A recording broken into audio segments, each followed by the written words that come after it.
Hey guys, Dantix here, back with another Borderlands video. Today asking the question, which Vault Hunter do you choose if you just want to shoot stuff? This is actually a complicated question because now more than ever, each Vault Hunter has a multitude of different ways you can build them, beyond just the bigger than ever skill trees. But let's assume your choice is based off which Vault Hunter is most effectively spending the most amount of time firing their weapons. So a soldier class in the traditional sense. I've analyzed each Vault Hunter and all their skills to give you a ranking of each. The ranking will be based on who gets the most benefit from guns and who spends the least amount of time messing around with action skills or other mechanics. So I'm going to go through the best possible builds for all of these Vault Hunters. This will mean I'll generally avoid passives that buff action skills or other non-shooting related stats, but it's not always possible. Also, we won't be avoiding skills that focus on elemental damage. We're just trying to pick a Vault Hunter that will let us focus on shooting our guns more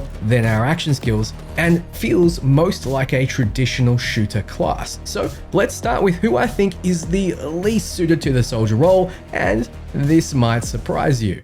It's actually Amon. The biggest, bulkiest looking dude is the least suited to focus on shooting targets. He has a lot of passives that improve his melee damage, his ordnance damage, and his action skills, but not so many that let him focus on gunplay. So if you want to mix in heavy ordnance weapons and action skills, man is he potent. But for a soldier, the best we can do is mixing in passives from the Vengeance and Neuromechanical trees. We'll be using his action skill, Whip and Shield, though we won't actually need to use it. Activating it will put up a shield, and with an augment we'll be getting later, we'll do some bonus weapon damage. But overall, it's fairly underwhelming for us and this build. Battleborn gives Amon more gun damage the fuller his health is. Scar Tissue gives him increased healing and health capacity just to get us down a tier, but Bullet Hail gives his gunshots a 15% chance to ricochet as an elemental shard, dealing cryo damage. Then we go down the middle branch to pick up Icy Rage. Killing an enemy with cryo damage will grant stacks for a duration.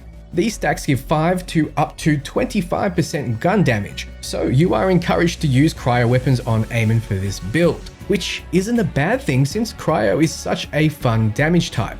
Also with Age of Ice, you deal bonus 25% damage from all sources to frozen enemies and just a flat 25% bonus to bosses at all times since they can't be frozen. That's the most insane part of this build. Since we reached the end of the path, we might as well slot in the capstone, which we most likely won't use much. However, the augment we choose is the one we unlocked earlier, Cryonic Thrum. It taunts enemies and heals allies within the pulse, but most importantly, while you aim, you get a bonus 30% cryo damage with guns. There really isn't a clear path beyond this. So we go over to the Neuromechanical tree and grab Gathering Storm. Now when Amon kills, he gets 10% more elemental damage for a duration, stacking to 30%. Since you'll be using cryo damage, this will benefit you. Bolt action is next, and whenever you reload, your guns gain bonus shock damage for a duration. Since you'll be focusing on firing your weapons, this could be quite effective, so look for something with a small clip size. Then we get Bellows. Whenever you activate your Forge skill, you get 35% more gun damage for 8 seconds, which is not too shabby. Then we head down the middle branch and get Blast Furnace. Whenever you crit, which isn't hard since it requires a headshot on most enemies, and simply revealing weak points on others like bosses, you'll gain 1.25% increased damage dealt, stacking up to 30 times to 37.5% damage. Not bad at all. Finally, we get Lightning Rod. It gives you a 75% chance to spawn an elemental bolt on critical hit, further increasing your damage output. That's really all Amon has to offer as a soldier. Once you see what the other Vault Hunters have, you'll understand why these seemingly big numbers place Amon in the last slot. So let's do the math. Sadly, we don't know the exact gun damage amount from Battleborn, but we can assume around 30%. So while at full health, we'll have around 45% extra gun damage, and our gunshots will have a 15% chance to deal half cryo damage. While we aim down sights with cryo weapons, we'll be dealing 45% to 85% more damage and a flat 25% more damage to frozen enemies and bosses. If we had activated a Forge skill beforehand, we'll be pumping out a further 35% more gun damage. if we have been critically hitting, we'll be gaining 1.25% to 37.5% increased damage from all sources, with a 75% chance to deal a further 30% damage. Reloading adds some bonus shock damage as well. So as you can see, it's not a clean calculation. There are a lot of requirements for Amon to put out damage with his weapons, including killing enemies, which is hard during boss fights, getting crits, and using cryo damage. It's going to be hard to keep him at maximum gun damage output because some is tied to your health as well, and using his action skill and forge ability, though it doesn't slow him down, won't add much to the feeling of being a soldier. Sadly, Amon is built to fill a completely different role. Vex is up next in third place. When looking at her kit, I thought she would be second or even first, but with a deep analysis, she's beaten out by the others. Now, with Vex, I was tossing up between Phase Familiar, Dead Ringer, and Incarnate for a while, only because it seemed outside of the rules to include pets. Her pet, Trouble, requires almost no input though, so using it is actually more soldier-like because you can spend all your time shooting, but its bonuses aren't as high as Dead Ringer.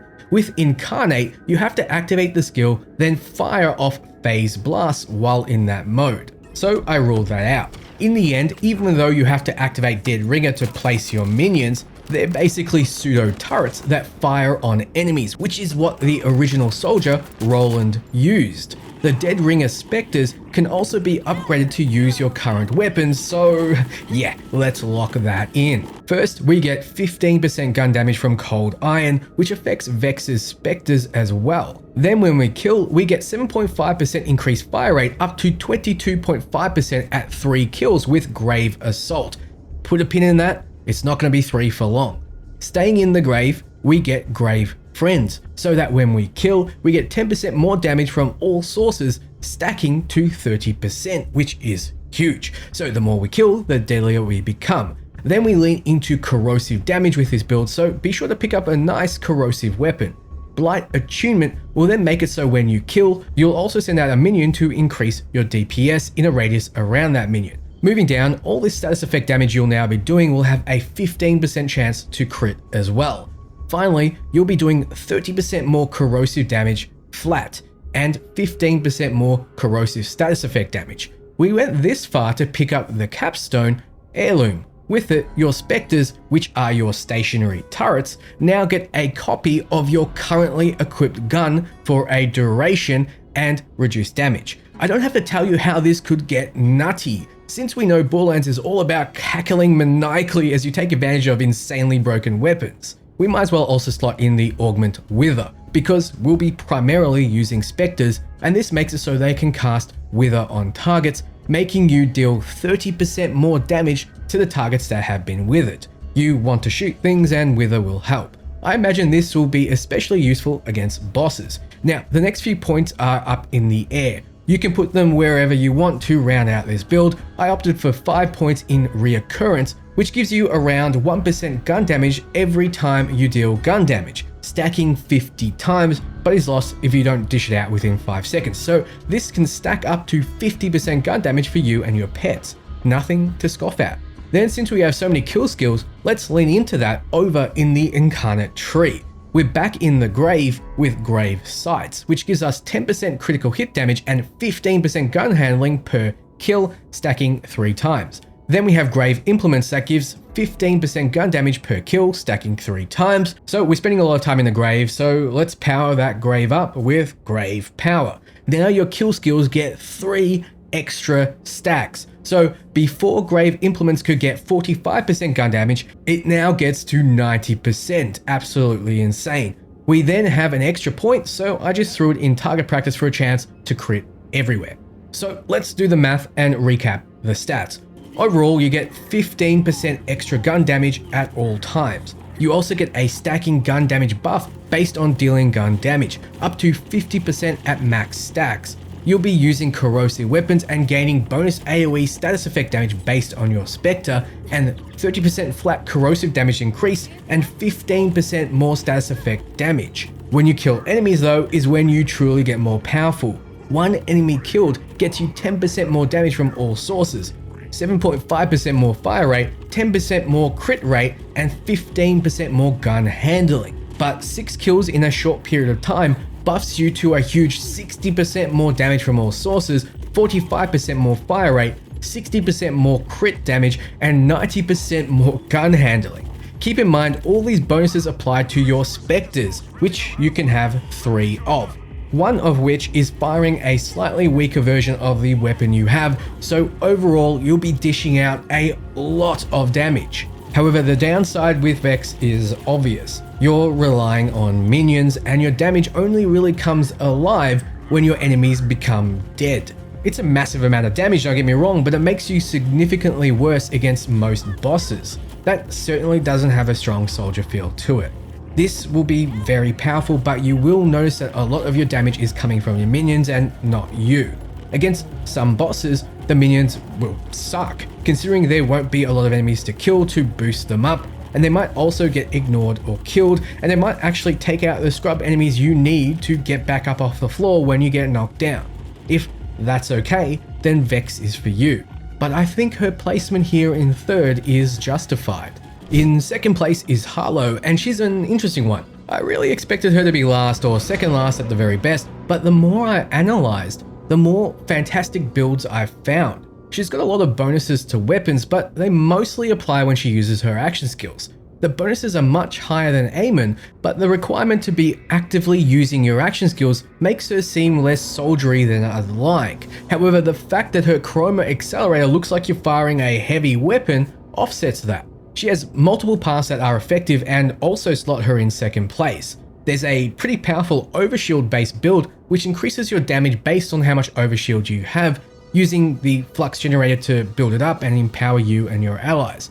The issue I have with it is that it requires less running and gunning and more standing and gunning. So I decided to go with a build that lets you be more active while focusing on a fun but lesser utilized element, radiation.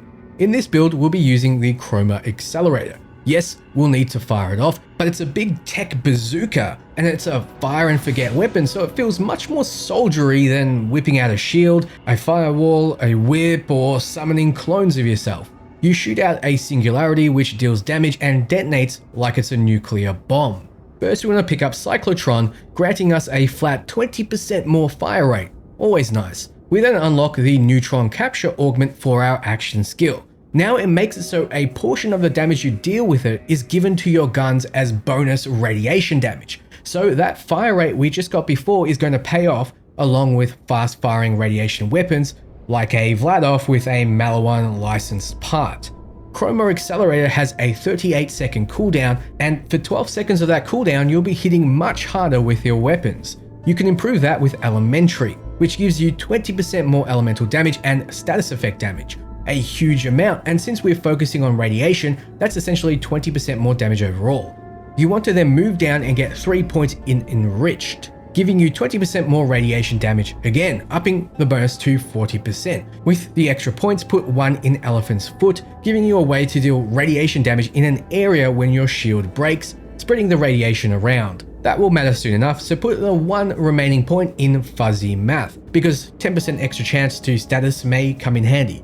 Then we go down the middle branch, getting Poisoned Sun, which gives us a huge 30% more radiation damage and 60% more irradiation chance to stack with the chance we just got, upping the bonus to 70% more radiation damage. Now, why do we want to irradiate enemies? Well, with Glow Up, we get 25% chance to crit enemies that are irradiated. This is a chance to crit enemies even when you're not hitting their weak point, which is useful against a lot of them, but it doesn't end there. 3 points in Fizzle Launcher makes it so those irradiated enemies shoot a radiation dart at another, dealing damage and spreading the irradiated effect. You get a 12% bonus to radiation damage when hitting entangled enemies with 2 points in Chain Reactor, then pop 1 point in Wasted, which makes radiation hazards when you kill an irradiated enemy, and even better, Dirty Bomb for 1 point makes it so when you irradiate an enemy, you create a radiation explosion on that enemy. The capstone helps quite a bit, making it so that big nuke bazooka of yours shoots radiation darts as well, further spreading the effect and making you hit much harder with weapons because of the passives you've picked up. You also automatically irradiate entangled enemies. Now's a good time to talk about her trait. Enemies damaged by Harlowe's action skill will be debuffed with the entangled effect, and all entangled enemies share 7% of all damage done to the entangled target that you damage. So you can see how all of these skills work together to spread the effect and in turn make you output a ton of damage just by shooting your targets. Now we have a lot of extra points to spend, but once again it's up to personal taste. I opted for the Cosmic Brilliance tree as it leans more into the radiation theme. You'd think action at a distance would be good for status spreading, but we already have a way to spread the effect to entangled targets, so let's skip this for momentum.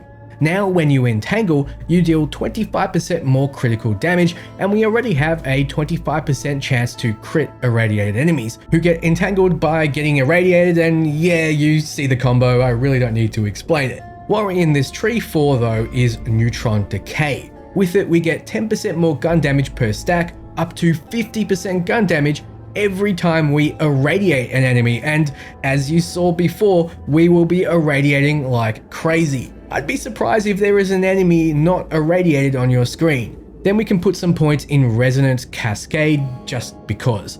The action skill damage will boost up your bonus radiation damage from neutron capture. You could also make your way down the right branch for better criticals or ricochet chance. You could also make your way over to Seize the Day and pick up Parallel Circuit, giving you 30% more gun damage after activating your action skill. Bright Future gives you 30% more fire rate when you trigger your action skill, but let's assume you didn't and do the math just to show you why this build is so powerful. So we start with a flat 20% fire rate, which helps spread the irradiation quickly. We also get a flat 70% radiation buff for all radiation sources and an extra 12% to entangled enemies. Our status effect damage is buffed by 20% with a flat 60% extra radiation application chance. Our gun damage will be boosted by 10 to 50% while irradiating enemies, which is super easy to do, so we'll be melting faces with 50% gun damage almost all the time. Note that this isn't contingent on killing enemies like some of the other Vault Hunters. You'll also crit 25% of the time against irradiated enemies, which does 25% more crit damage. So yes, the no kill requirement and the bonus crit chance and damage makes you an excellent boss killer. Irradiating enemies causes an explosion to hit for 40% radiation damage, which is boosted by all your radiation boosting passives. You also shoot darts that deal significant damage from shooting irradiated targets and firing your action skill. The action skill also buffs up your damage based on the damage it does, so it's perfect to open with. If you take enough damage, you'll be Nova exploding and overshielding, spreading the effect further. Then finally, when you kill targets, you'll be leaving a radiation pool behind. So now you can see how everything just kind of works together with Harlowe.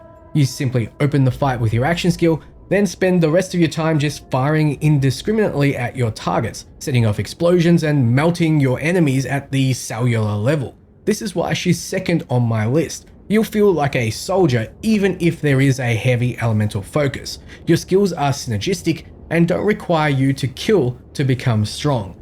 This is in second not because of its power, but because I think the number one slot just fits the theme a lot better. So number one is Rafa, which many of you would have guessed by now.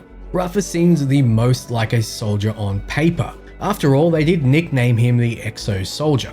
Like the other Vault Hunters, he has a lot of passives that feed into activating his action skill, but doing so gives him a buff with all his weapons. You see, his trait Overdrive gives him increased damage with all sources and increased movement speed when he activates an action skill and for 12 seconds after. So we need an action skill that's just set and forget.